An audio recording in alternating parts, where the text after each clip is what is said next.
I have 3 1/2-inch strips here that are 3 3/4 inch long, scored at a 1/2 inch. My large piece of cardstock is 11 1/2 inches by 6 inches. Along the long side, I am scoring at 2 3/4, 5 1/2, 8 1/4, and 11 inches. I'm going to turn it a quarter turn and then score it down the center at 3 inches. I'm going to cut off the long tab on the side and down to the middle score line for my base.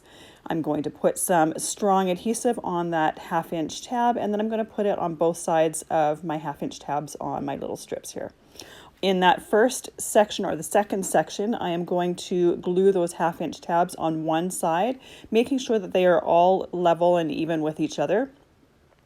I want to line them up and space them evenly throughout that section of the card. I'm going to take those backings off, take the tape backing off the 1/2 inch strip, and then I'm going to fold it in half to close the whole thing to create the box card base. Once the base is created, you can decorate it however you want. Box cards are a great way to send a 3D card that folds flat to.